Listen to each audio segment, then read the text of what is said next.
Okay, and we begin. Oh my goodness. And by the way, I kind of have like a few questions for y'all, but do not feel like you have to stick to whatever you want to ask, talk about, whatever you want to bring up. It's open, right? So I had some guiding questions, but again, this is a discussion. I've done a lot of book talks. I'm like, it's just me talking about my book. I'm tired. Like, I'm like, no, I want to hear from y'all. Like, y'all tell me, like, what stood out to you? Talk to me about your experience with the book. I'm sharing with you a picture I had of the ancestral ceremony space that was created at my book launch. And it's really, really important to me, really, really sacred and a point of celebration. So just wanted to share that with y'all. So again, these are the guiding questions. Do not feel obligated. There's something you just want to tell us, tell us. But I do have a couple of questions for you. What part of the book stood out to you the most? Kind of what did you want to read more about? Something that was like, wait, I wish you would go more into this. And then at the end, I'll invite you all if you want to read from your favorite part of the book or the poem that you want to read. And I invite you to read the poetry. I love hearing y'all reflect on that. So that's how we'll end today's discussion. And then if I could take a picture at the end, that would be amazing. Because as a historian, I got to document these moments and cherish them forever. So, yes, let's talk about this. I have the book with me. I don't have any notes on it, but I'm excited. I'm excited to hear your thoughts. So, who would like to begin this discussion? I'm gonna get a little bit closer. Here we go. So, talk to me. Your thoughts. Ya me voy a callar. Ra.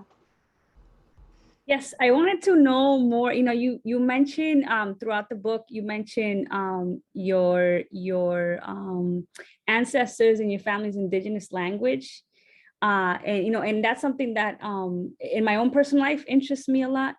So I just wanted to know more about like your journey, if it's like something that you have taken on learning, if you're in the process, because I think that we're all sort of on that same boat, right, in one way, shape, or form. So I wanted to ask you about that.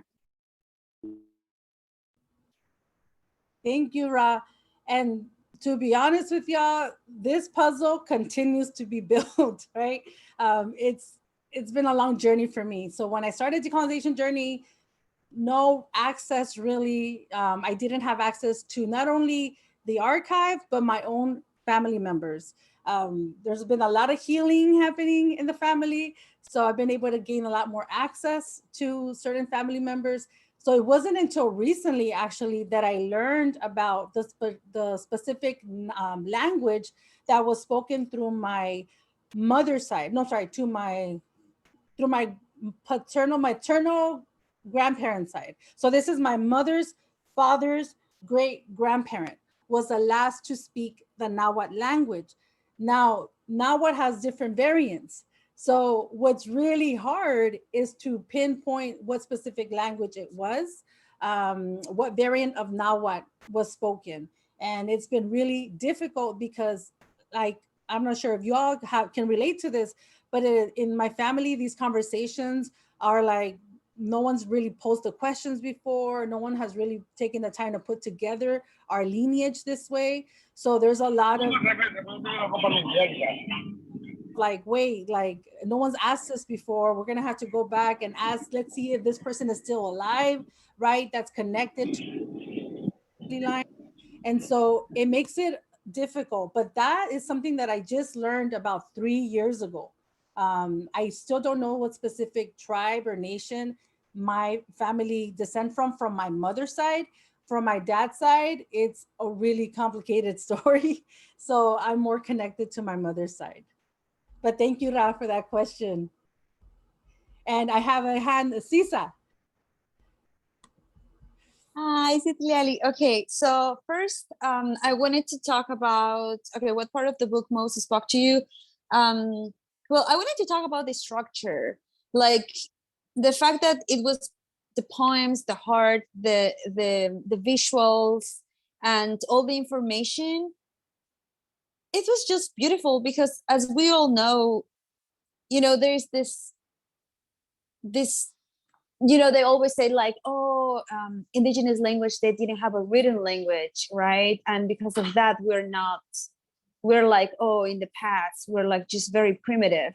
When in fact, like, we knew ways of spreading information and spreading knowledge in a very effective way, which is stories, which is like visuals, like, symbols, right? So I just love the fact that there is so many visuals in here, and like basically you tell the story through your art, right? Through the poems, through the visual, and then you add like your own experience. So I just wanted to highlight the structure that it really spoke to me, and it was like, that's our way, that's how we spread knowledge. That's how we get to people's heart. Second of all, there were so many beautiful parts that spoke to me the most. But I'm going to highlight definitely page 96, when you talk about identity. Like, that really got me thinking a lot. Like, I talk a lot about identity, but when you say like identity tells a story and it introduces you to the world and tells others where you come from, and the question that you said there, like, what happens when identity are created for profit, right? And I was like, oh my gosh, like, this whole concept was just like a public, it was just a way to sell us something, and who created this identity? It's just like people who have like a very limited knowledge of indigenous people, of our truth identity, right? So that paragraph really got me thinking. Like, those questions, I was just like staring. I was just like thinking about it. Then another part that I really like is this visual when it's about like, I don't know if you can see it, when it says like, learn your truth history. And this was in 1997. And I was just like thinking, what was I doing in 1997? I was just a kid, and it's just so beautiful to see that this is not something that it's been talked about, since the pandemic. This has been around like for so long. So that like, this Chicanas, I was like, oh my God, that really got me like thinking, like, it's been so long, like it's been years of resistance, and we're like it's getting bigger, so it made me think about the future. Oh, what's gonna happen in the next 15-20 years, right? What did you want to read more about? I will say, like,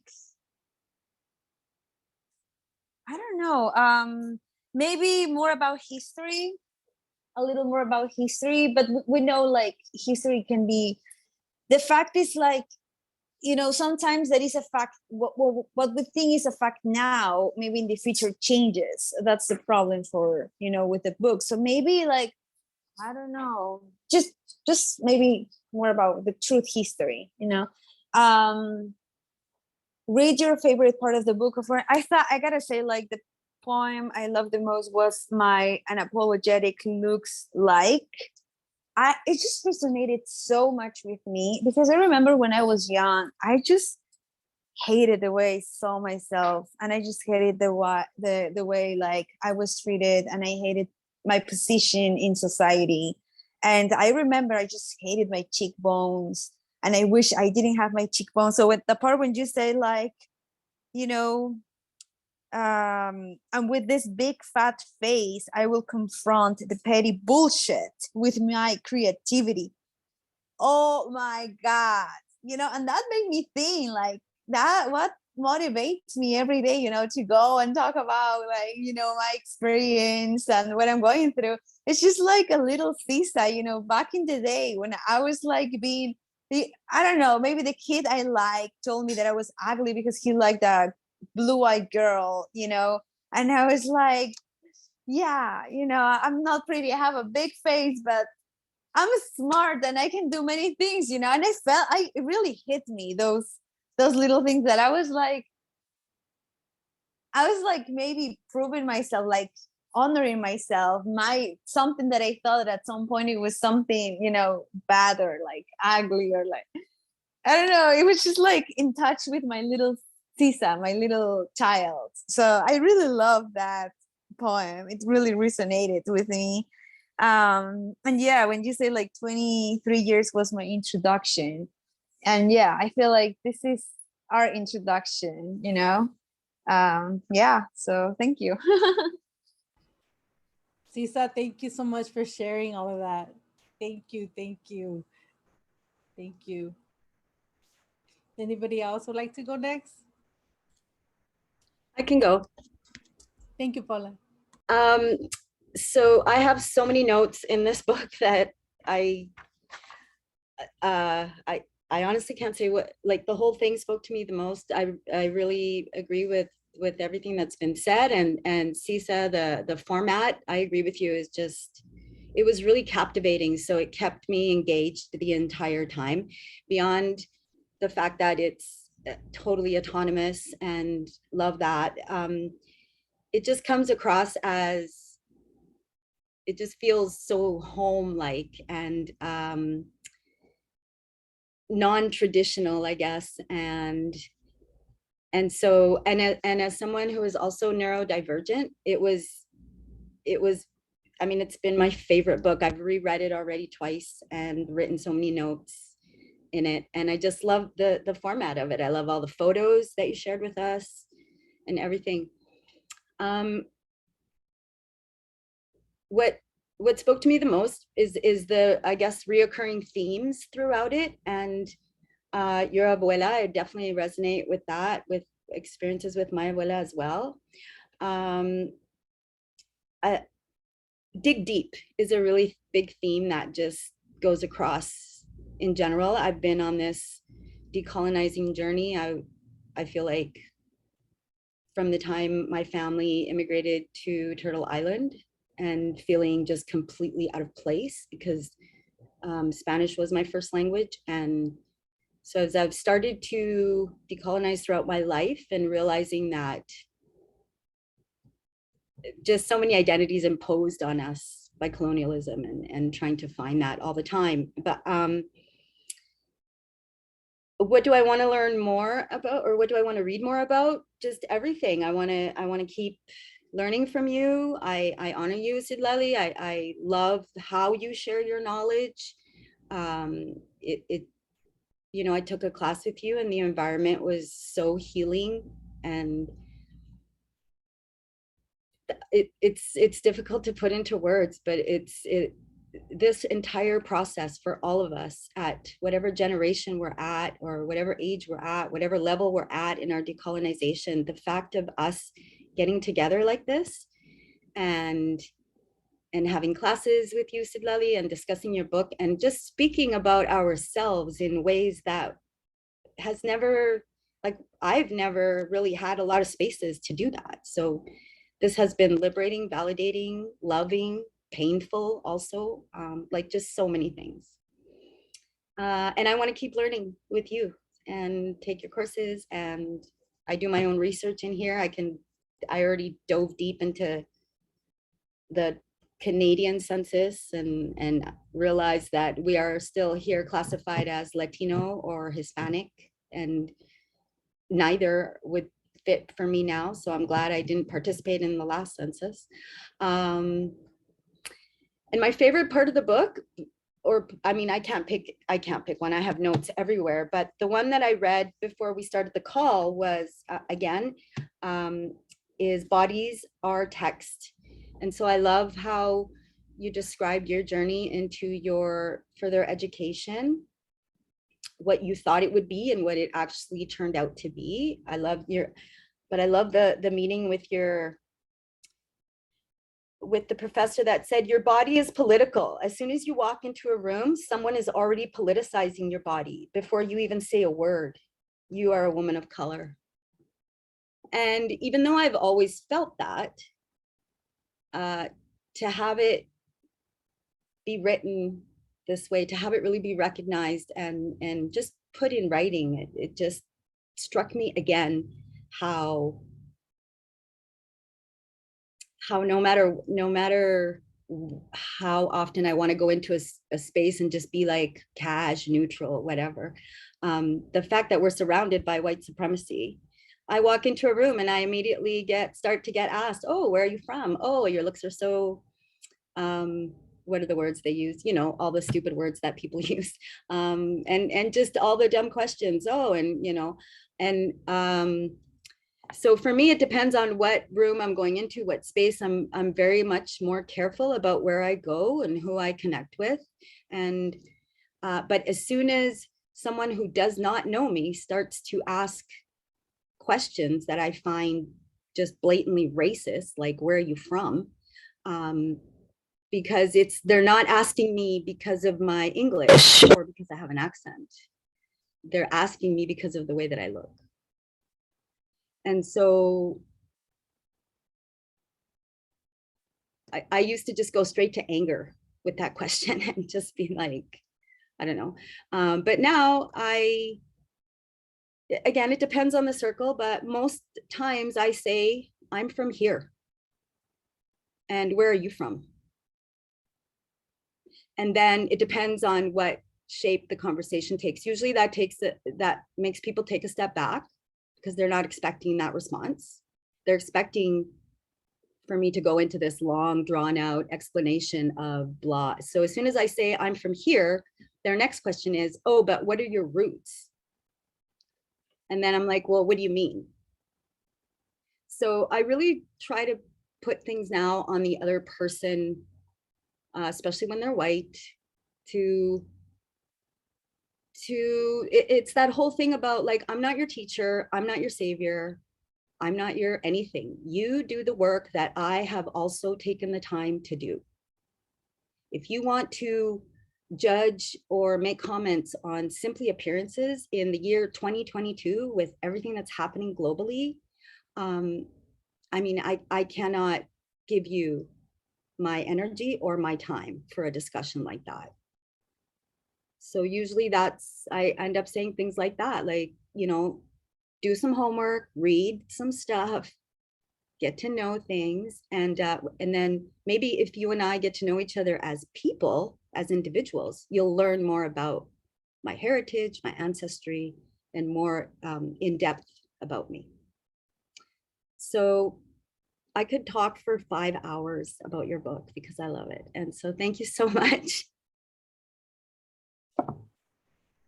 Ooh, there's a lot to unpack, Paula. Thank you for sharing. Thank you so much. I'm trying not to talk too much because I want to hear y'all. So let me know whoever would like to go next. I can go next.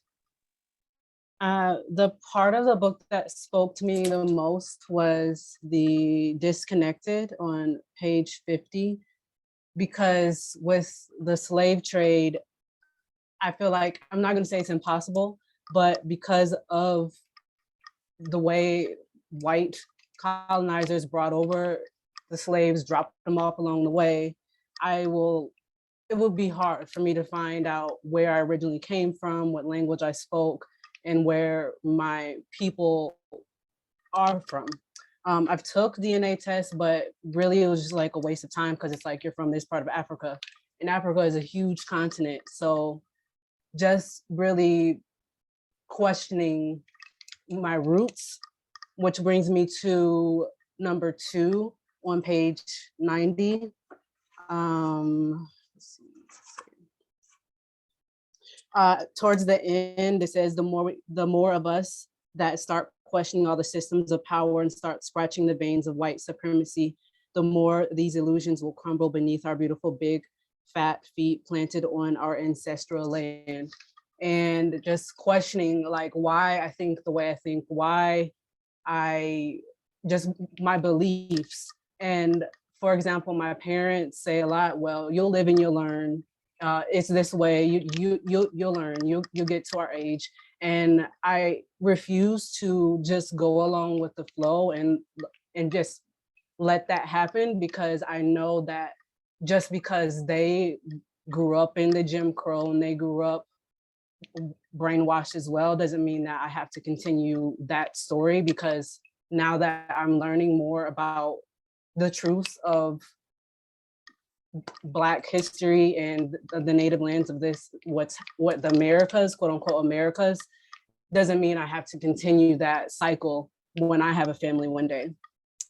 And my favorite part of the book, yeah, just the 90 really, on page 90, that just really spoke out.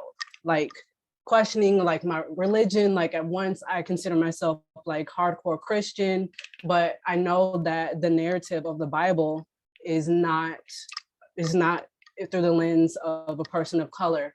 And just really questioning like why I grew up the way I grew up, like my parents, why they raised me the way they did.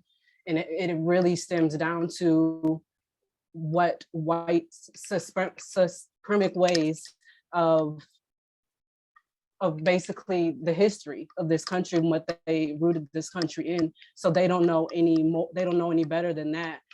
They're educators as well, but to a certain extent where they're not really diving deeper into that. So when I have these conversations with them, it's really healing to really open up those doors to really changing the foundation of my family, because a lot of the times I feel like solo, because a lot of, I would say a majority of my family, they're typical Black individuals that are just going along with the flow, saying Latinos, oh, they need to go back to their land. And like, just honestly, that's what a lot of Black people do. I'm not saying all of them, but in my story and my viewpoint. So just really learning how to combat that. And then just going back to number 2, I would like to know like how to bring this narrative into real life situations when that does come up, so that I'm not like abrasive, but it's a learning opportunity for the other person as well.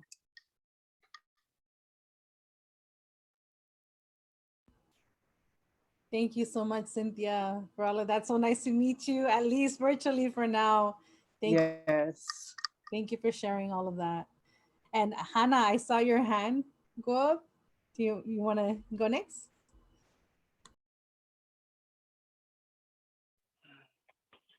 Yes, one of the things in this journey I have been through and through your book, it's kind of like reflecting my feelings in a lot of ways, with different ancestors. For example, hiding bird. It was in the 57 page. Literally in the it represents me, one part of my life I didn't understand. It was literally in high school, times where I was passing to graduating to university. I was kind of like, yeah, this is me. This is what I'm gonna do. This is what my career wants to do, but who I am. And in that moment, I take a airplane ticket to Texas, El Paso, Texas, and I said to my father, okay, I know I'm Taino. I know I'm Taino Arawak. I know I'm part African too, but who I am in my Mexican part. And and don't tell me I'm just Mexican nationality thing, because I know there's more than that. And my father be like, yeah, I'm gonna tell you everything. And be like, but take it easy. And be like, okay, and no, I've been taking it easy for 20 years. No, no more. Like, no more. And I feel like in that moment, he feel like, well, you want to know? Okay, I'm gonna bring you to your family and everything. And that situation is kind of like I was like rage, but I was rage not only for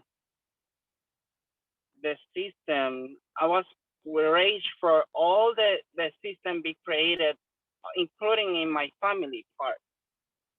And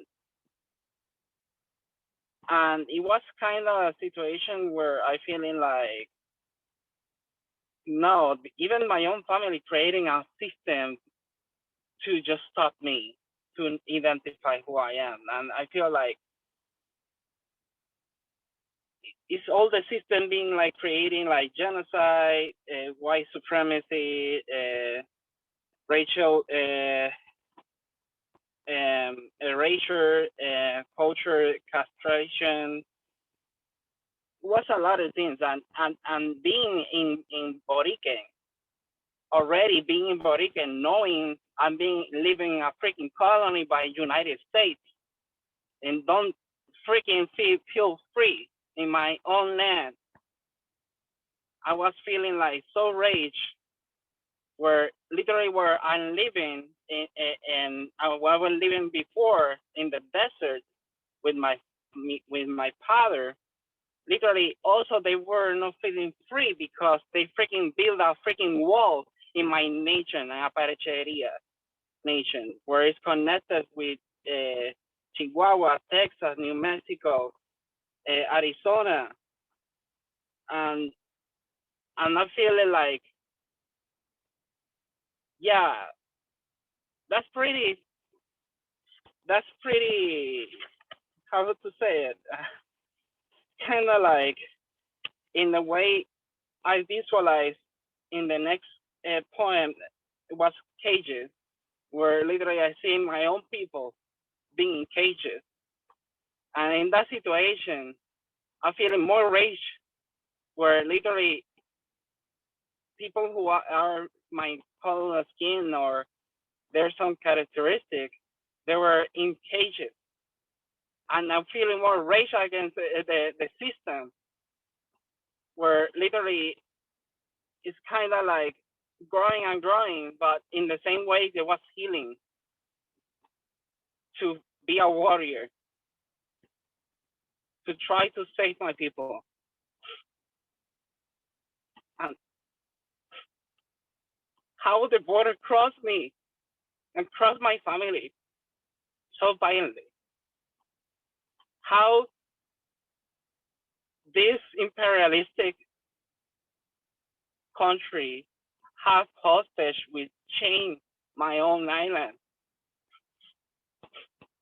It was so deep, and not even that I know I have now ancestry, because my family, even traditionally from my father part, practices in some point, but not so much because Catholicism. And all the situation that is, I don't know that part. My father told me, like, I don't know the part in the central Mexico, but yeah, we are from there too. But yeah, all of that being erased. So no, I know all the my relatives, but the most closer one I can try to connect. But when the system don't try to connect me and put me in cages, I feeling like, no, I have to liberate myself and break the chains and break the cages and burn it down. I want to do land back, literally. And in that process, it's kind of like I'm being more activist. But when I start all of this, it was when I was in United Nations. When I tried to dismantle the system inside the system, and then be like, you know what? I'm not gonna do it inside. Let's do it outside. And I started doing it. In that process, as an activist in my journey, as a way to dismantle the system, it's like letting them know I'm really pissed off what they created, and I'm not gonna get tired until it's done. Thank you. Thank you, Hana. Thank you for sharing all of that. And I know it just wanted to put out there that it's a lot to practice vulnerability. So I respect y'all and I really admire y'all for showing up and being vulnerable. It's a lot of courage. It takes a lot of courage, right? To share space with folks. But I want to say that I respect that, I embrace that, and I'm really glad that y'all feel that comfort with each other to share, because there's so much, right, that is intersected in colonization and all of our different ancestors, like you're talking about, Hana. Yes, I don't want to speak too much, so let me be quiet. Who would like? Sandy, you want to go next? Sure. I think what I loved about that you self-published your book was that you probably had a lot of freedom to do whatever you wanted. If you had went the normal publishing route, you would have had an editor. They would have really restrained you from putting out what you wanted. They would have probably criticized, critique everything. So the fact that I feel like this is like your autobiography, and I love that you put your poems, your pictures, like we got to see your journey, and I love it. Just to see all that background, and I actually got to see stuff where I was like, I saw that in class. Like it reminds some of the stuff I'm like, yeah, this reminded me of class, and I just loved the whole format of it. I also loved about your poetry. I've studied poetry for like all my life, and one of the issues I've always had with sometimes with poetry is when some poets are just they don't get to the point. It's very fluffy. It's hard to understand. You have to sit there and analyze what do they mean. You get to your poetry is just matter of fact, straight to the point. They're not fluffy. You tell the words exactly how you feel. I could feel your emotions and how you're feeling behind the words. They're strong, and I love it. And I want to read like one section of it. This was page 66. I came for what you stole. I came to weave my soul. I live for all to know this tree will fucking grow through the blood covered stones, through the ashes made into your churches. I came to hear my ancestors laugh at your paranoid plan of annihilation. And I love that. It was just so strong. I just love the way you use words in poems, and I love it. And I wanted to read another one if you didn't mind. Some of the poems were so amazing. This was page 32. It was how many generations erased into a nothing. My rage is where the cage is. My rage is contagious because we feel with the beat of a million hearts in our bodies, reminding us that we're all connected by ancient roads, ancient ceremonies. We have seen each other before, share feathers, food, ideas. And I'm going to skip a little bit to page 33. Let me see. Stop chaining them down to your laws of terrorism. They deserve to know a life of happiness, of joy. This is their home. This is their right. Those cages are tearing off their wings, chopping down their dreams. Free our kids, our babies. This is their land. We demand their freedom, their healing. Get your filthy hands off their bodies. Let them grow to fulfill their potential as they walk on stolen lands. I just love just the words. They're just so powerful and meaningful. And I've just really loved enjoying this. Is like my second time reading the book. And I really do love it. I don't know. I would love, I guess, if you did like another update, another book, like a progression of your journey of, I don't know, more poetry, I think. I would love more poetry. Yeah, I loved it. I mean, I'm so excited that that you invited us all to share these moments with you. And I think you're just a wonderful person.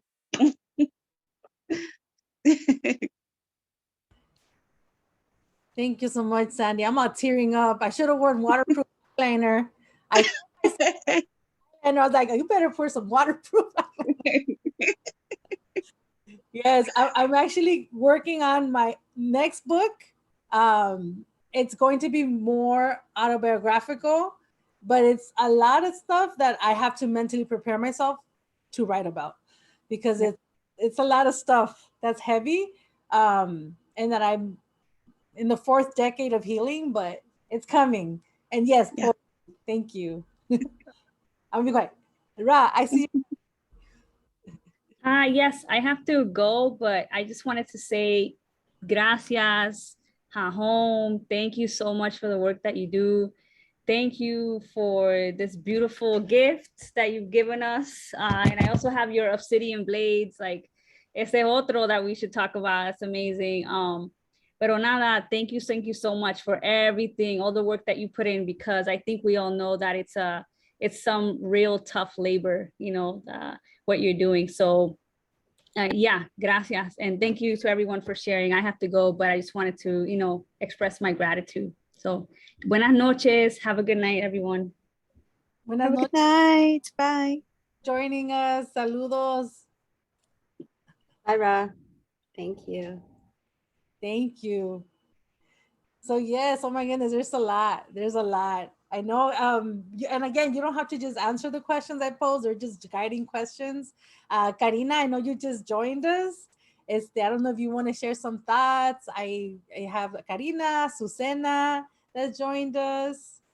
I know Alba's a little busy right now, but feel free to, you know, answer questions, pose questions, and towards the end we'll get into more of the Q&A section. But I just want to hear from you. So if anyone would like to go next.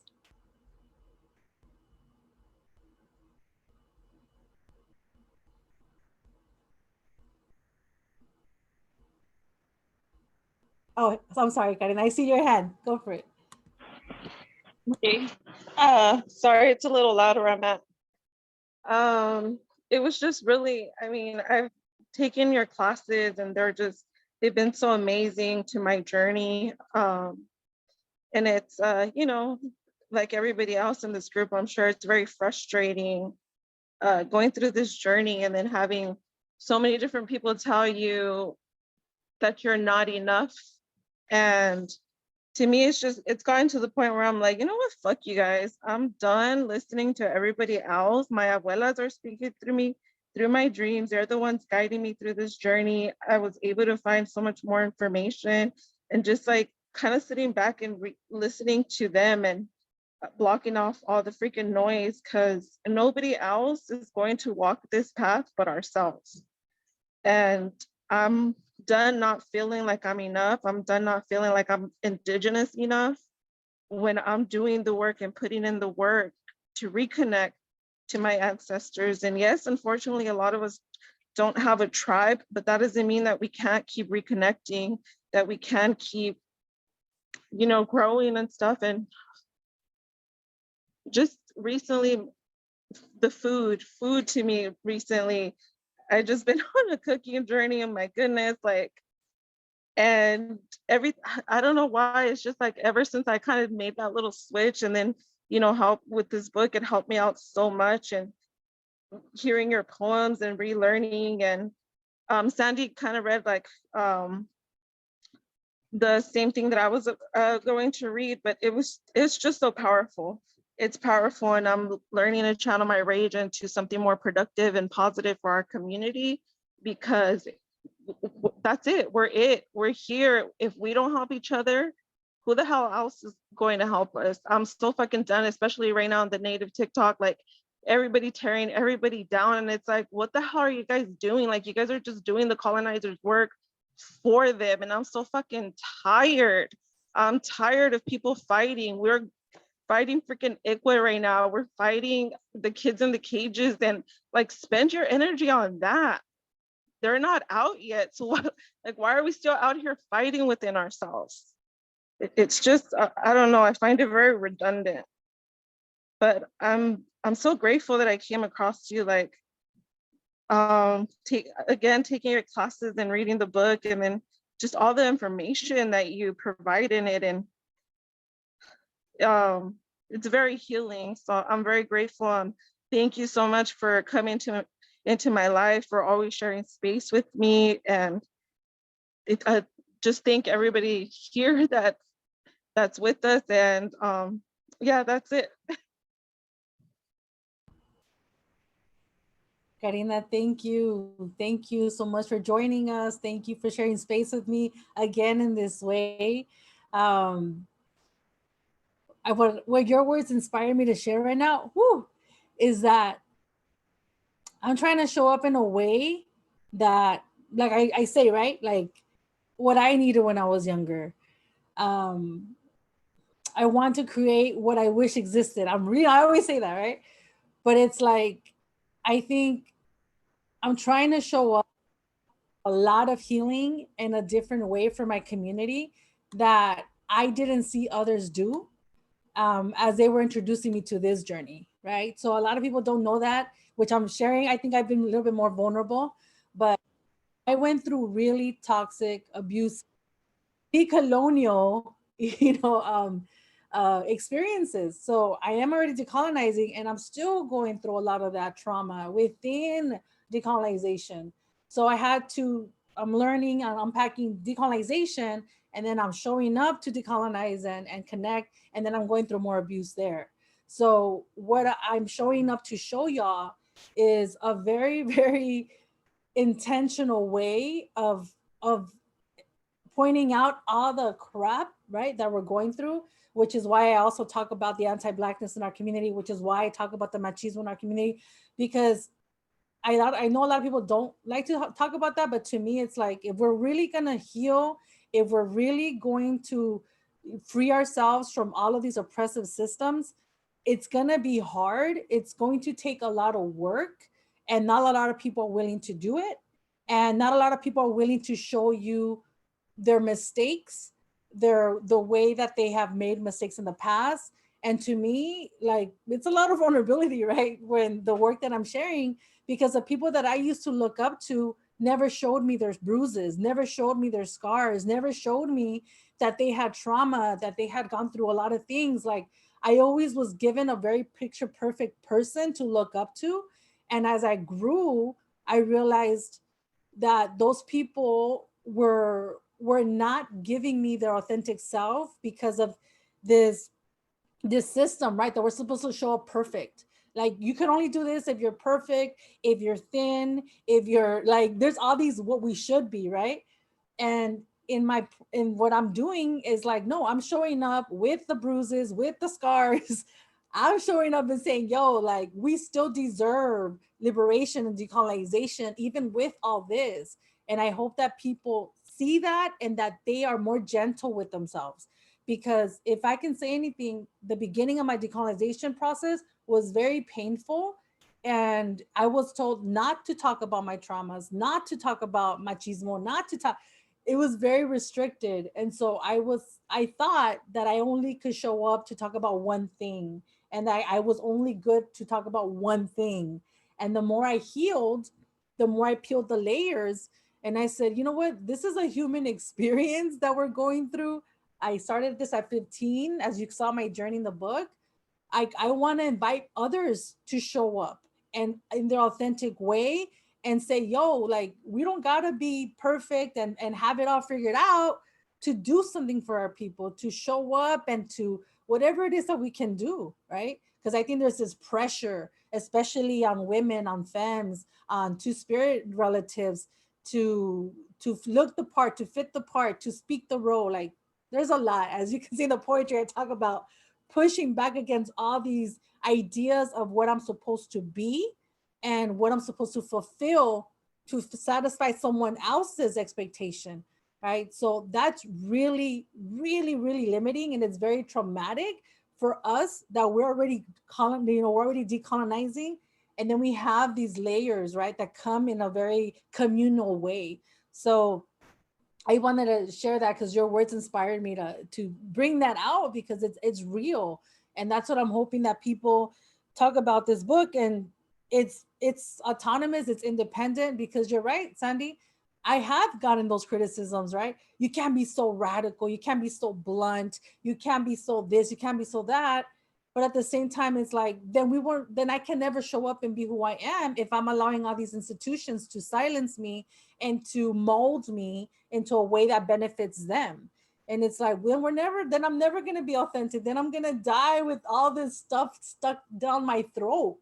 Right. They don't want the history to be told. They don't want real history to be told. Yeah, exactly. And so, yes, Karina, thank you for sharing that. You just said it just made me unpack all that, because I think I want people to know it's like, yes, I'm showing up this way, but there's so much that I have to and continue to heal from, but I'm not letting that stop me. Because before, I used to think, I'm not going to write a book until I get my bachelor's, and I'm not going to finish a book until I get this, or move out, or do, like, I had all these ideas of what I should do first before I publish my book.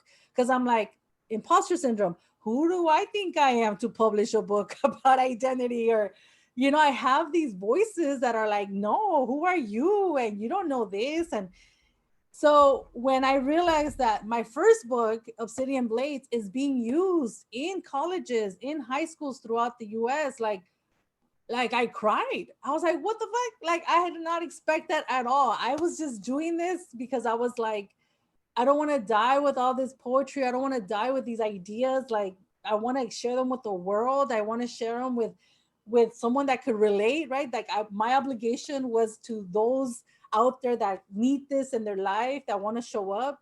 And when I learned that, I was like, you know what? Like, I need to stop short selling myself. I need to stop minimizing myself. I need to stop, asking for permission to be free, asking for permission to express myself. So I'm hoping too that all of you, I'm gonna stop talking right now, but I hope that you all find, that voice and that courage within you to take up space and to be like, no, like, I have this to say, and you have a whole lineage behind you, right? That's leaning on you, that's guiding you into that courage, into that bravery, because we're not alone. We're not alone. Look at us, look at us here. Like, this is work, and it takes work to show up and speak on ideas that carry legacies of pain and trauma. But at the same time, we have to be that transition that allow ourselves joy, allow ourselves to love, allow ourselves to dance cumbia, to travel, to, like, I used to think I couldn't. I used to think I have to suffer. I have to be the martyr for my people. I used to get death threats. I used to get so much negative crap where I felt like, oh fuck, like, this is my life, right? And I wouldn't do things out of fear. I wouldn't, like, and so I decided, you know what? No, I can't live that way. I had to live a full life. I have to travel. I love dancing. I love music. So it's like, why am I giving myself these ideas of, oh, I can't do that, right? Or I can't do this.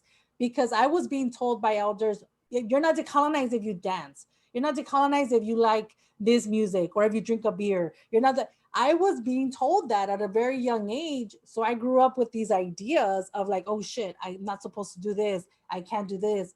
And when I found my own voice, it's been such a liberating experience where it's like, you know what? We're fulfilling a human experience, and we're unpacking, centuries of colonization. But it's like, I'm not going to leave this earth without fulfilling, my passion, my dreams, because we have been kept from fulfilling that, and that's something that I carried really, really, really, really close to my heart, for all those abuelas and abuelos who could not heal, who did not have resources, who could not have that guidance, understanding voice, someone that says, I understand you, it's okay. Like, I want to get that gentleness and that compassion starting with my lifetime. With my lifetime, I want, like, no, I want to be compassionate for myself. I want to be compassionate for my community. Like, we need that. We need that tenderness. We need that gentleness within ourselves. Ya me voy a callar. I'm talking too much. Okay. Who would like to share? Sorry, I was called to express that. Anybody? Well, that was beautiful. Sisa. I love it.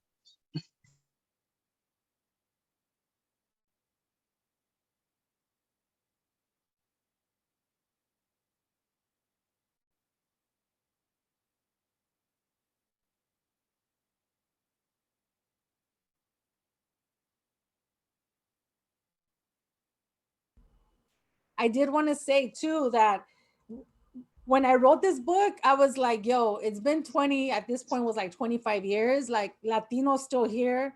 Latinx is the new thing now. So I was like, okay, I need to put everything in one book. Like I need to tell them like with pictures, with memes, with my class slides, with photography. So to me, I'm like, I'm going to give you all of these examples, you know, and hopefully that, and I'm not trying to break it, but I'm just like, yo, like for people that are visual learners, for people that are more poetic, for people that are more academic, I'm trying to pitch them all that, you know, like, because everyone learns differently. Everyone is attracted to different type of information. So I was just like, I need to do like a one-stop place book where I could hit out all those layers, right? And that's what I did because I was like tired of like continuing. I'm still not Latina. I'm still not Hispana. And it's like, let me write a book about this. Let me like, I'm all over Instagram but let me make it like a concrete, you know, book that people can refer to because there's something very historical when something is put in an actual book format, at least the way that I understand knowledge. So, Sisa, I saw your hand go first.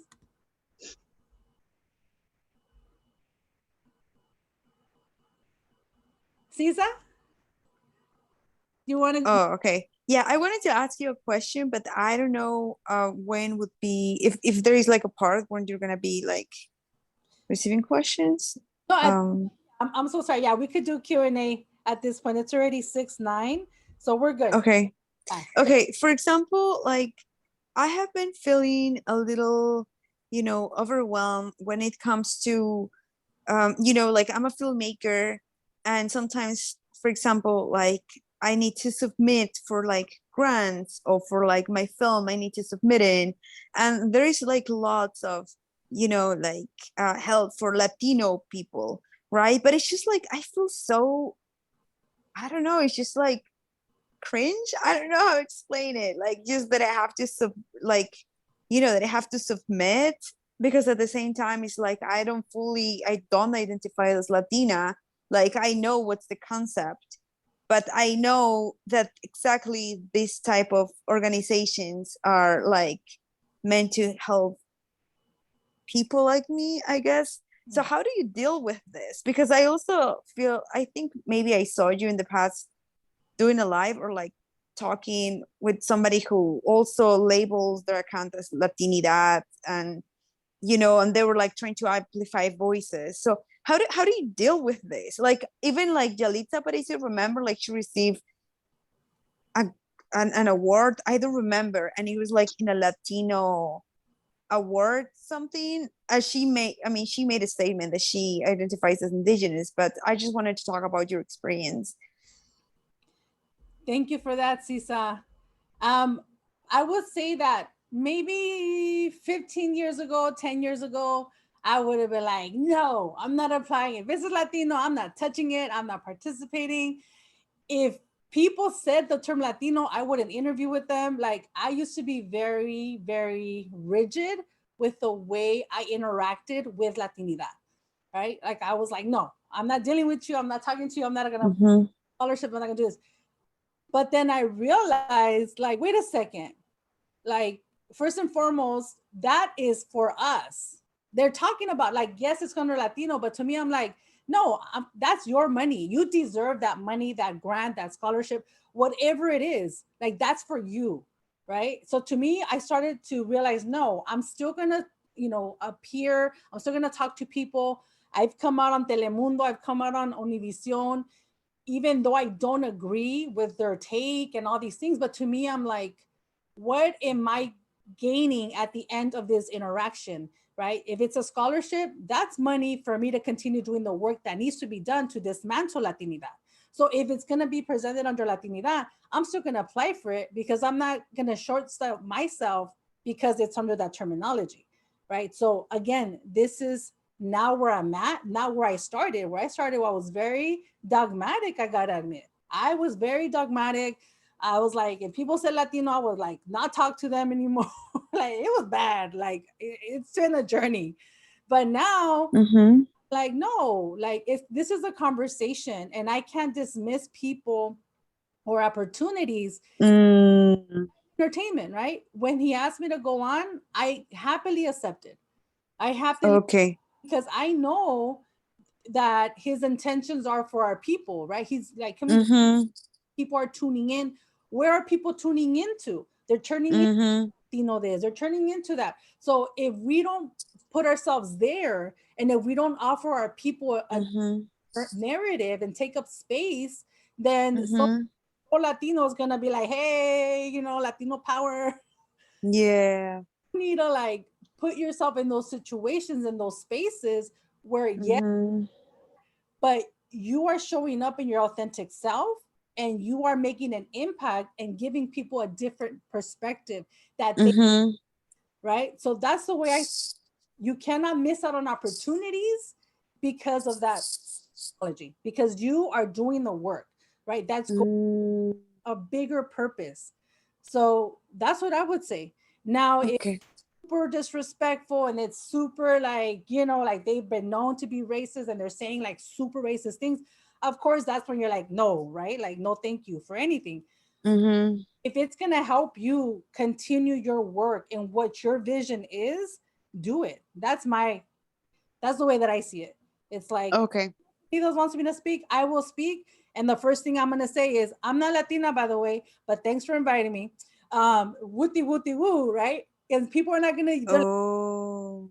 like, yes, I'll show up, but I'm still gonna let you know what I'm doing and what I think, right? So it's a way to deal with an audience that you would not have access to, or Uh-huh. platform that you wouldn't have access to had you not shown up, had you not accepted that invitation. Uh-huh. Just like you exist, there's other people that are watching that are being part of those projects that need to know this information, and that Okay. be that person that they're like, I knew there was something wrong with that term, like I'm gonna follow her. Oh, I see. I see. I see. So Okay. Thank you. welcome. A ver, Hana, I saw your hand, and then Alba. So Hana, do you want to speak next? Yeah, and I would like to share like and the way their perspective about Latinidad, how to dismantle the system, and this is the thing I've been like trying to work with it, um, because most of our relatives are inside that system, and I feel like it's a how to open a conversation with people they're look like us, they're well they identify different than us, but a friendly conversation, a way to don't feel in a way to you know in a way to understand we are in the same page, but in the way to try to dismantle or view the perspective are different. It's kind of like, yeah, something happening in your life, but you don't know what is it. And that's the thing. I would like to like open keys and doors to other people to understand this journey, because in my situation I can reflect with them, and in the way I have been through. I was in the United States, where everyone call themselves Americans, and I started that way. I being in Europe, then come back to the desert, but knowing I'm native since I'm being little. But the thing is, my parents now were telling me I'm native and don't guide me so well. And then when I go to Puerto Rico, I was trying like, okay, English is not my native language, that's I know. So maybe Spanish. Yeah, and in that process, learning the Spanish, trying to learn and learn the English, I was kind of like, no, even Spanish is not my native language. And I feel like, no, I'm not. When the situation, what that happened, the indoctrination, that happened all the time in the schools. Um, and that's a tipping point where literally I feel like it's necessary to teach these kind of things in schools because the indoctrination of Americanization, Americanization or Latinidad, Latinity, is kind of like indigenous cultural erasure in both sides. And I being in those two systems, where they are in Puerto Rico is a hybrid where literally they force you to identify as American but also Latino at the same time. And literally they force you in both systems at the same time. And it kind of like a lot of my relatives now they're realizing the feeling the whole this experience of as indigenous, but they don't know how to address it. And I would like to have more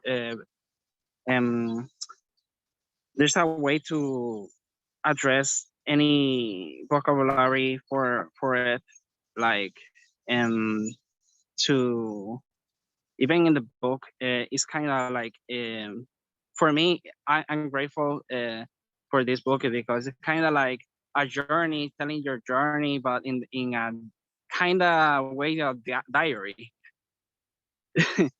in in the process, sharing your feelings and try to image that feeling, and that's what I feel like it's supposed to be like that. And I'm glad you make this kind of book and this structure this way, because it kind of like you were trying to find out those vocabulary to express the words you want to express it, to decolonize and dismantle the system.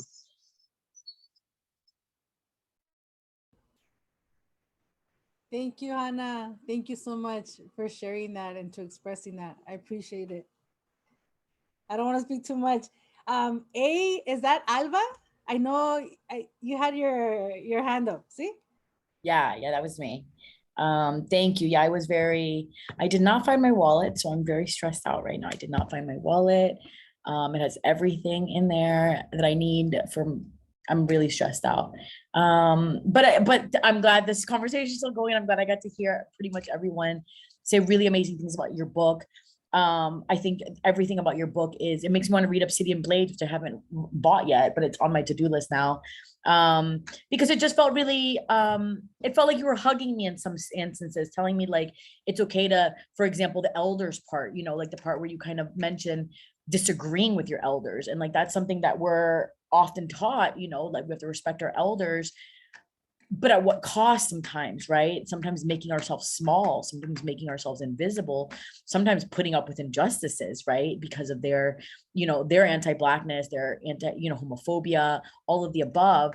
And so that's something that I keep thinking about, of like how to revitalize knowledge in a way that is respectful and kind, and especially towards the future generations, but also thinking about ways of honoring our ancestors and our elders in a way that it's not that like we like check them or they need checking, but in a way that is still like a loving critique forward.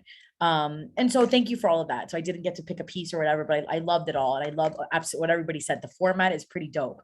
I think it's really cool. I think it's really scary. It's really scary to be an author. And I love it that you publish it yourself too, like everybody else mentioned, because that's something that's really scary. I've written some pieces, including one about Latinidad, that I hate.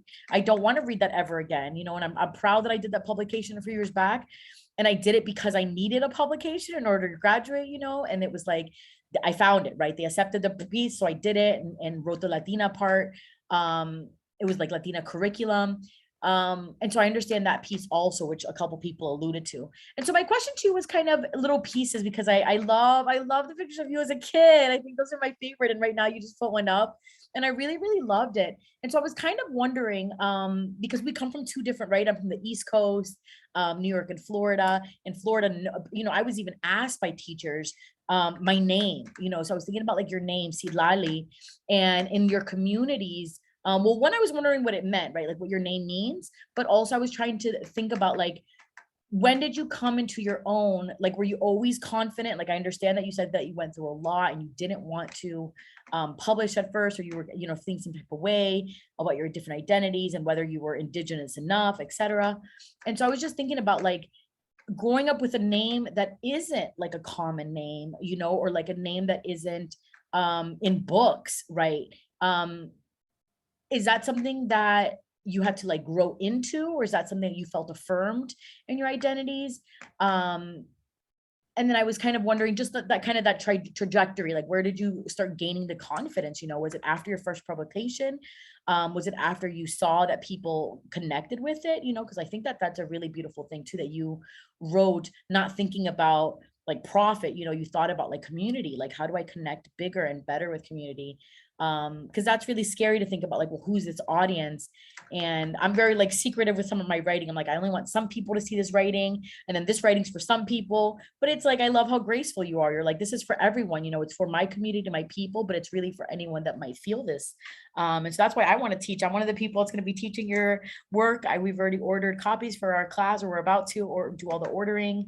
Maybe I'll buy both of the books for all the kids. Let's get you paid. And so, yeah. And so I just kind of would think about that trajectory of like how you grew into this, like just a phenomenal person, and really spreading truth in a very graceful way, in a very, just a very loving, I would say, like the love, you know, like when you write revolution, if you capitalize just the love part, you know, like the love in the revolution is where I feel, you know, where you're like, you're the grandmother that I never knew, for example, that I think about. Like I have a grandmother that died before I was born, and my dad was really young. And in some of your parts, I felt like it was just like, you were like, it's okay, mijita, like, it's okay. You're allowed to be confused right now. And just kind of like gave me like a little hug. And I was like, oh, it's like my abuelita studio that I never met. And so it was really, really beautiful. Yeah. And so my question's in there somewhere if you want to talk to anything I said. Thank you. Thank you. Thank you. I appreciate you. You by Chani. Alba, oh my goodness, thank you. Thank you for being here. Thank you for sharing all that. My name, I legally changed it at the age of 18 with my first financial aid check. I was his name. 1 second. Got some folks joining us. I was not born with this name. At the age of 15, that's when I started learning more about history.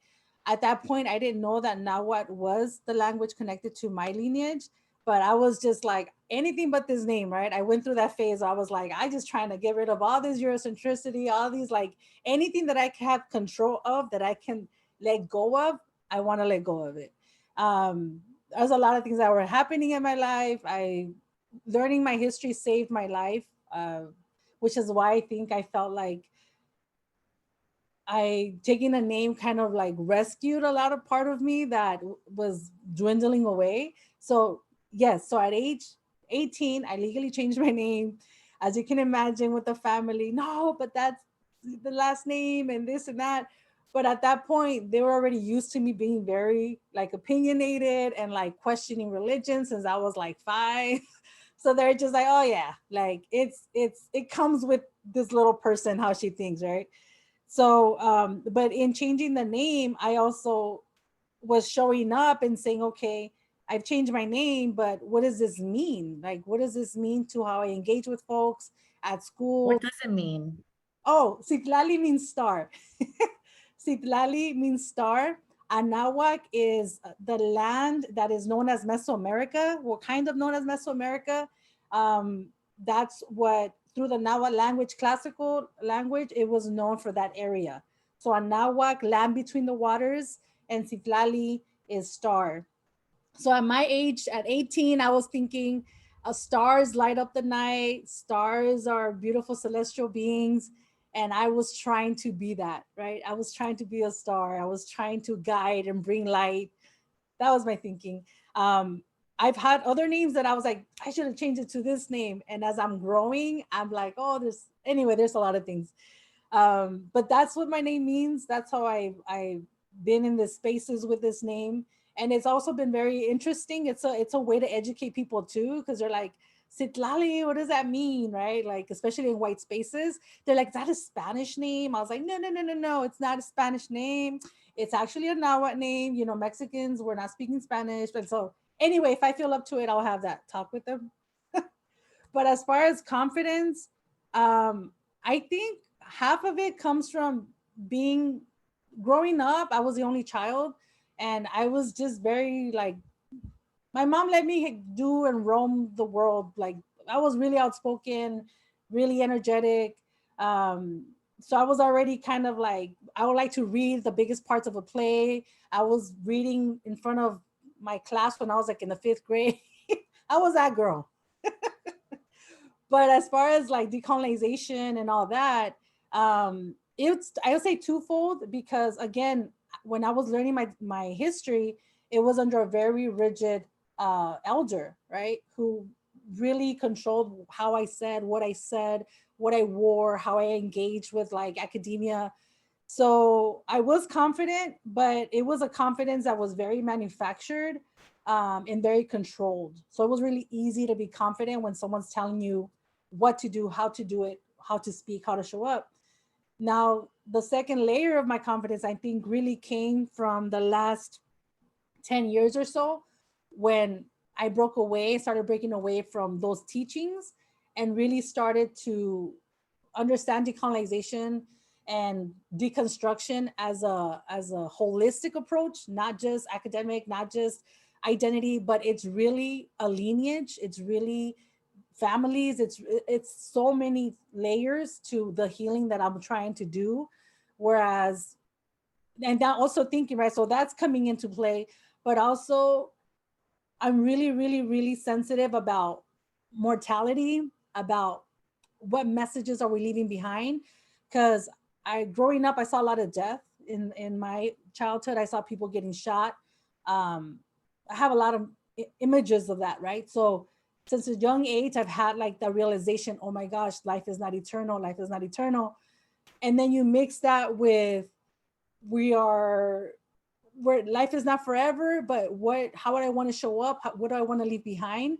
So that really pushes me to not only speak out more and publish these books, right? But also personally, it inspires me to apologize more, to say I love you more, to express myself more, because I know how critical life is, that I carry that with me. It is trauma based a little bit, but at the same time, I'm learning to convert it into a way I'm using it to heal, and I'm using it to cut to the chase of a lot of things, right? Interactions, whatever it is happening in my life, I'm always like, what's the bottom line? Like, do I love you? Do I not love you? Or like, what's gonna happen, right? Like, I'm realizing I don't have time to play with these like gimmicks. Like, I like to get to the point. And if y'all know my relatives and my friends, that's really what I'm about. So I'm glad that Sandy mentioned that I'm really to the point when it comes to this, because I'm like, there's no time to waste. Like, we've been colonized, and there's so many time that has been spent on that.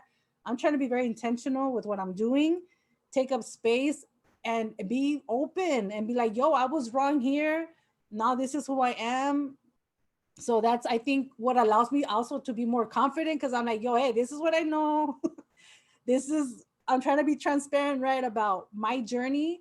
But at the same time, it's like also thinking, I deserve to be here. I deserve to take my selfies. I deserve to take up space. I deserve to be in academia. I deserve to be anywhere I want to be because of the lineage that I come from.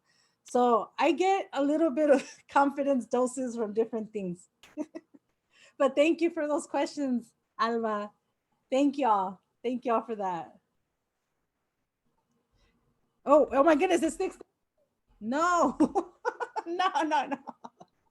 Oh my goodness, it's already an hour and a half. Is it Um, picture time yes, for books? anybody needs to go. Totally fine. I know I planned for like about hour and a half, but it doesn't have to be hour and a half. What I did want to ask, let's see, I do want to take a picture. And if some of y'all want to speak, let's go on for a few more minutes. I know Beatriz, you just joined us. Azucena, I haven't heard from you yet. Any thoughts that y'all have for me? Any thoughts you want to share with everyone here? Sorry, Zitlali, I actually need to head out, but just wanted to say that I love you and you are the best. You're my mentor. Inspiration, huge inspiration to me. A Thank ti, you. Bye.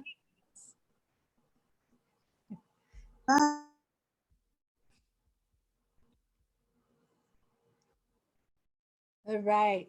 So it is 6:30. Before we call the, end the discussion, I want to take a picture, but I want to give a few minutes for some more comments, reflections.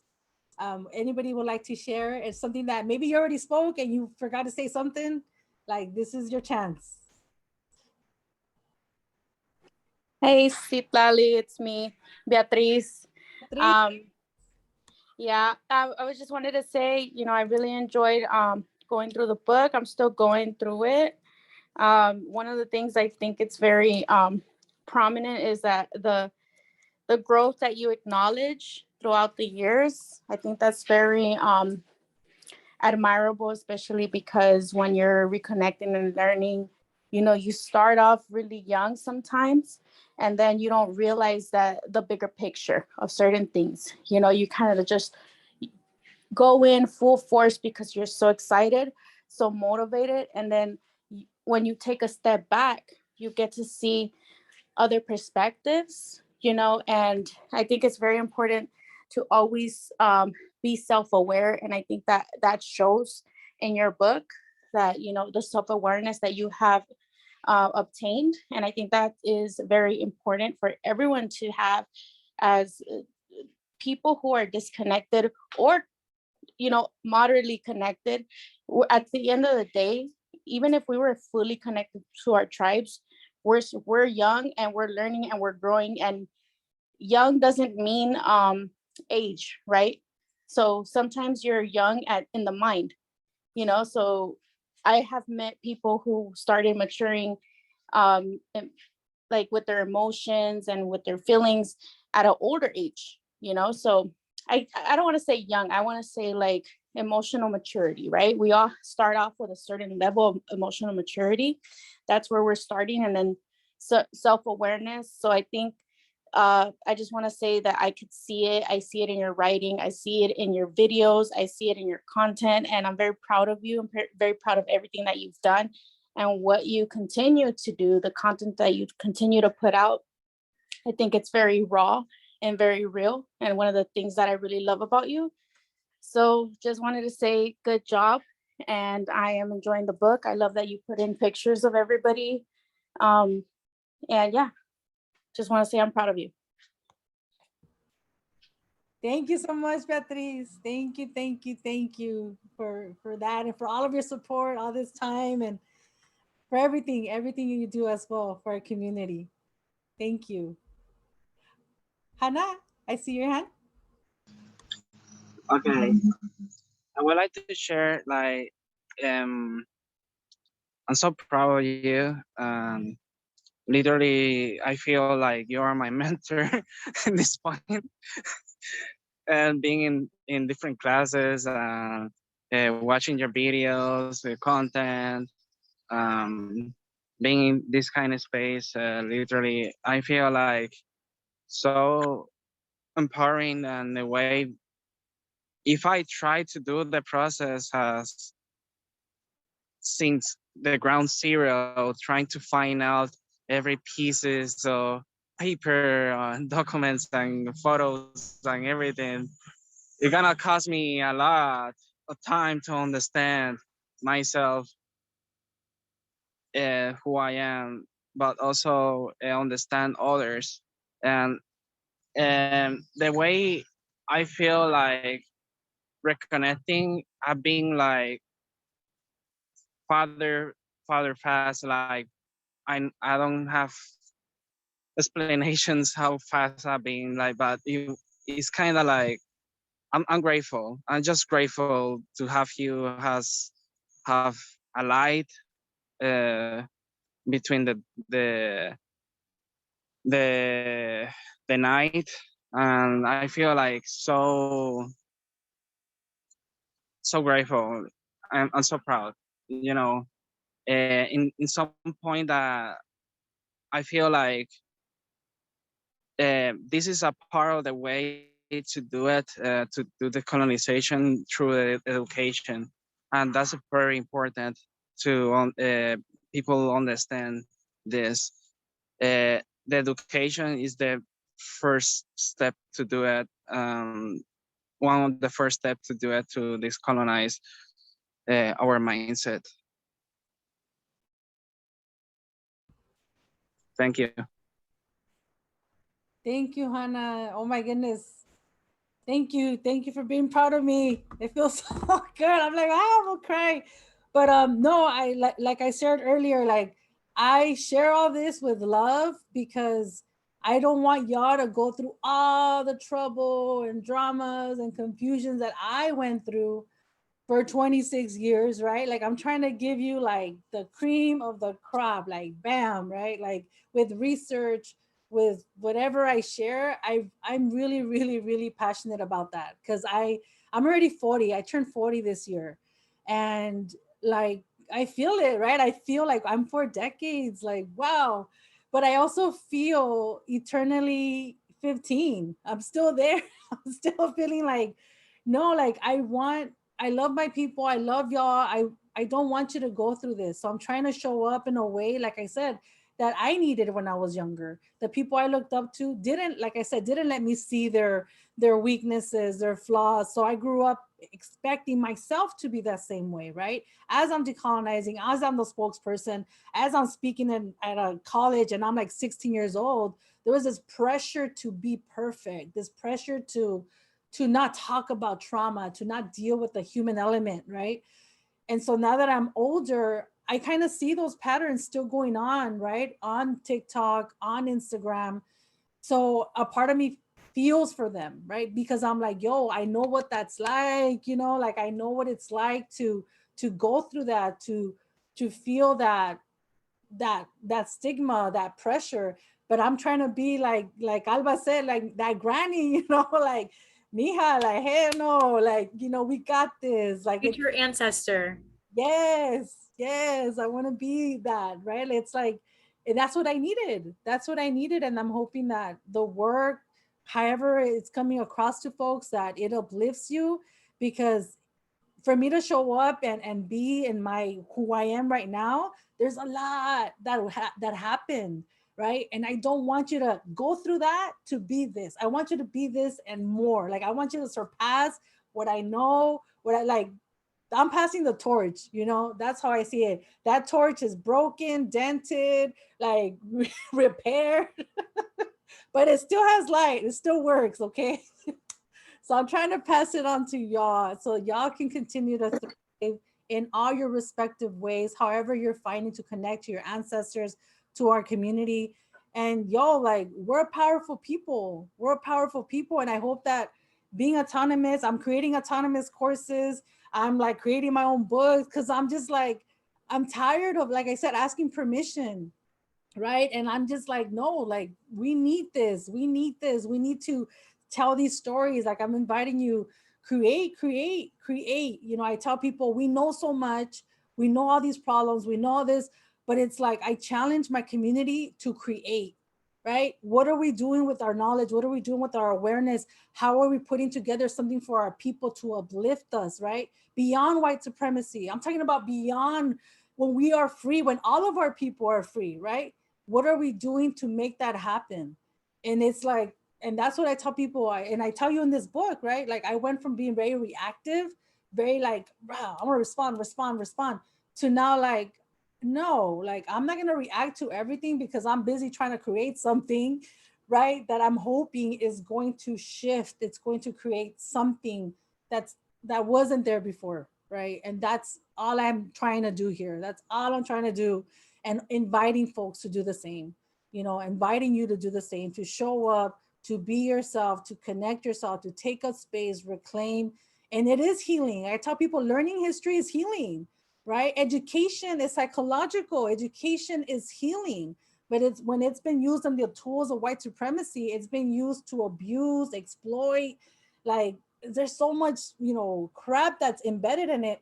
But it's like, no, we can use it to fulfill, to uplift, to heal. And that's what I'm inviting y'all, right? I'm inviting y'all to join this continuous process. So any I want to take a picture of this. I'm starting to tear up here. But no, thank you. All of you make me feel extra alive. All of you make me feel extra loved. All of you make me feel that I am doing what I'm supposed to be doing. So I thank you. I thank you for showing up and accepting my invitation and sharing space with each other, right? Because y'all exist, I am stronger. Because y'all doing what you're doing, I am stronger. And that's, I truly believe in collective liberation and collective healing. So with me, when I have y'all in my life, it's strengthening me to be who I am and showing up in the ways that I am. Beatriz, I see your hand, sis. I also wanted to add that, you know, it's painful to recollect and remember all the stuff you had to go through, especially during the 90s, early 2000s, when things were not everybody was decolonizing it, and it wasn't as popular as it is now.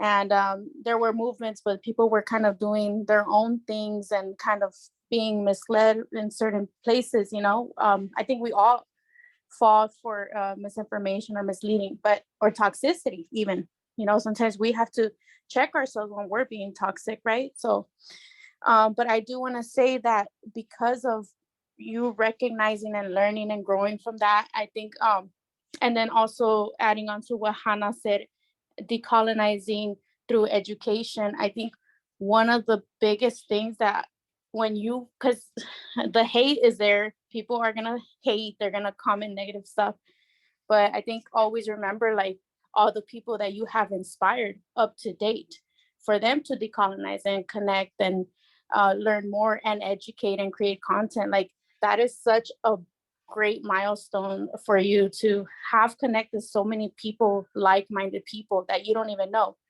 For example, I have a friend in New Mexico that he was following your videos, and then I met him kind of like through your content, you know, and I didn't even know that he was following you for years.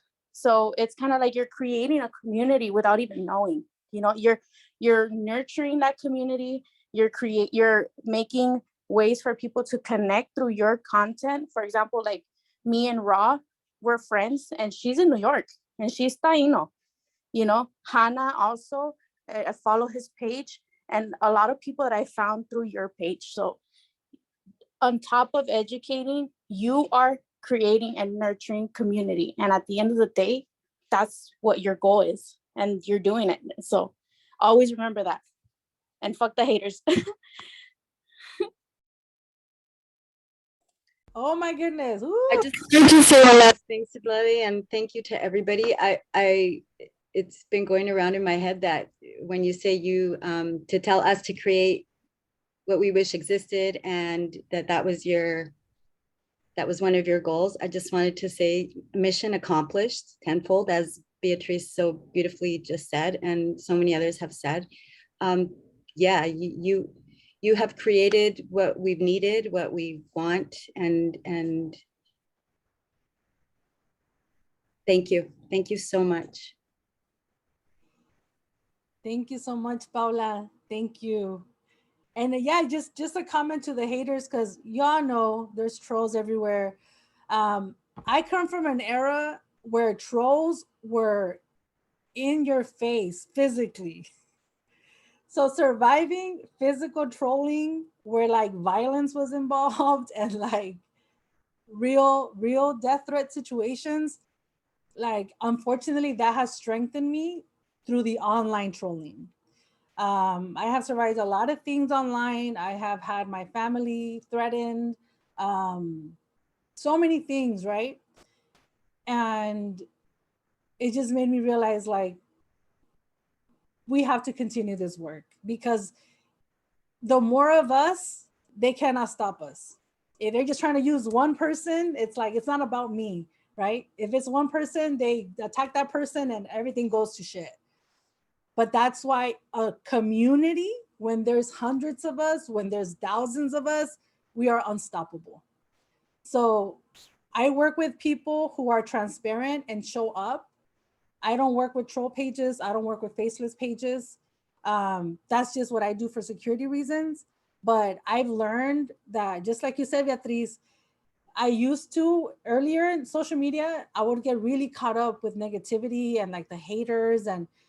But then I realized like that energy and focusing on them is robbing me from really embracing and cherishing the community that is showing up for me, the people that are supportive, the people that are doing the work. So it's taken work. I'm not gonna lie. Sometimes I still get like thrown off by some stuff, but I'm like, yo, like, no matter what we do, someone's not gonna like it. There's gonna be someone that be like, I don't like it. And you know what? I've learned it's cool. It's okay. I'm not trying to find like everyone to love, everyone to be out. Like, that's unrealistic. It's a myth. And to me, it's like, I don't want to vibe with everybody. That's not what I'm here for, right? It's quality of people. It's the quality of people, the quality of relationships that I have. And that helps me. It really helps me focus on the bigger purpose and realize I'm not going to let these people that I don't even know like rob that energy from me showing up and connecting with people that want to learn, who are in the same path. And that is really, really inspiring.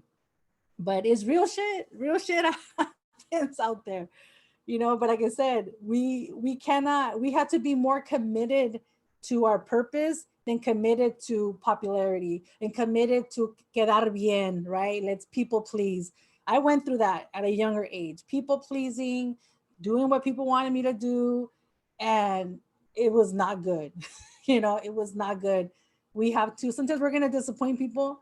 We're not going to always be what people want us to be, but that's okay. You're allowed to be your authentic self, right? The people that will align with you will align with you. People that don't, that's cool too. Like, all power to them, right? Just wanted to express that. But thank you all. I do want to take a picture because I got to capture this moment. It's okay if you don't want to show a camera, it's totally fine. But if y'all feel cool with it, if you're comfortable, I would love to take a picture to capture this, and so that I can share it and frame it when I get my office. So what I'm gonna do, let me make it bigger, and then we'll go for like 5 more minutes. I'm totally over time here, but I appreciate y'all sharing space with me this way. I'm trying to make it as big as I can. Hold on one second. Here we go. Okay. All right. Déjame peinarme. My grandma's there. Okay.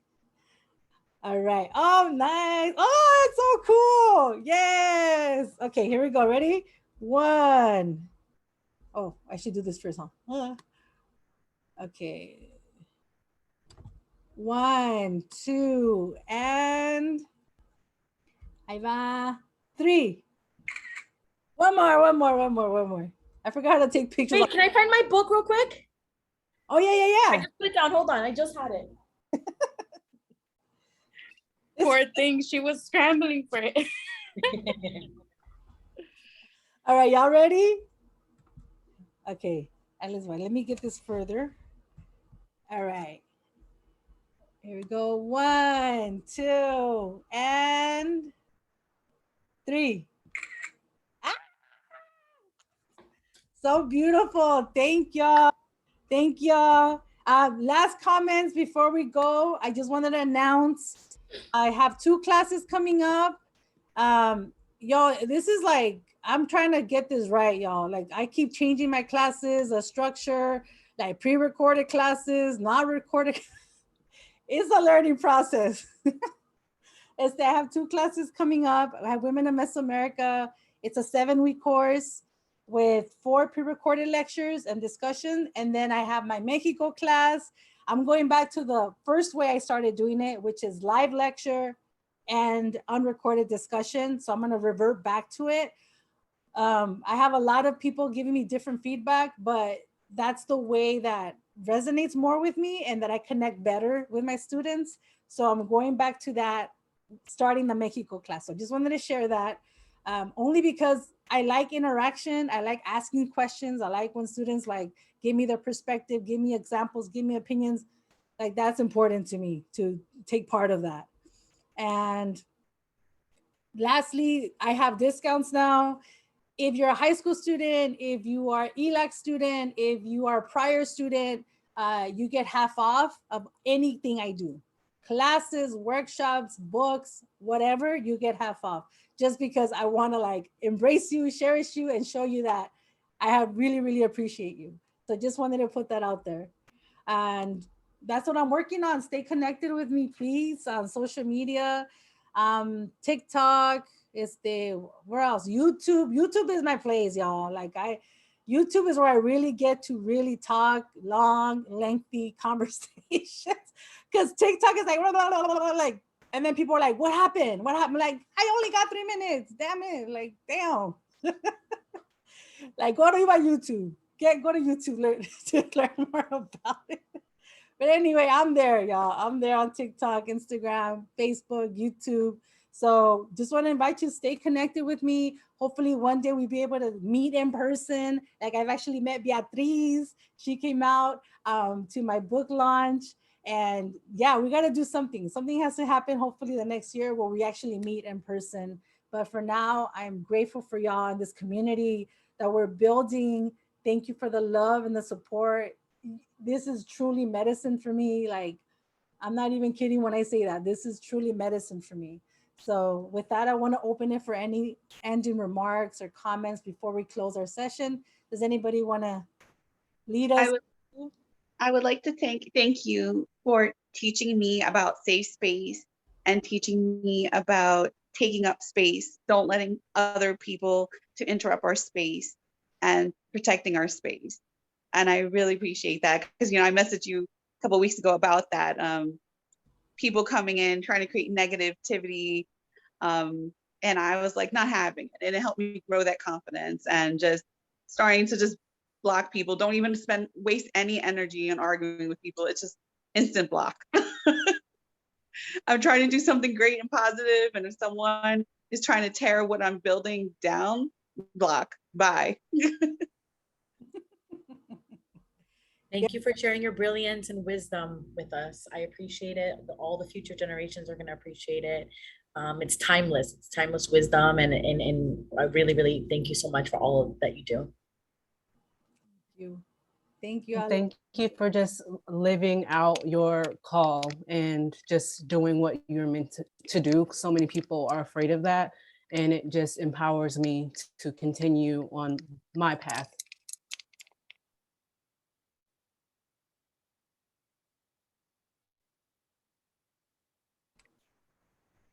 Thank you so much, everyone. You have my connections. Stay in community with me. Questions that you have, email me is the best way. What I'm going to do is email y'all the pictures that we took tonight. And as soon as I upload it on YouTube, I will send you the link as well, so y'all can have a copy of it. But until then, please continue to build with me. Stay in contact with me. No se me vayan. And keep me posted on things that you're doing. I'm excited to be supportive of your work as well as your projects. Whatever I can do to help y'all. If you want to come on my YouTube channel, if you want to do a live with me on Instagram, I can always work that out. It's something, whatever you want to amplify that you're doing, let's do it. Let's do it. I want to be able to show up with you as well. So just wanted to put that out there. With that, thank you. Thank you so much for tuning in, joining us, creating space here, and sharing space and holding space for each other. Have a beautiful night, and I look forward to sending you the pictures. Bye, everyone. Thank you. Good night. Bye. Good night. Bye.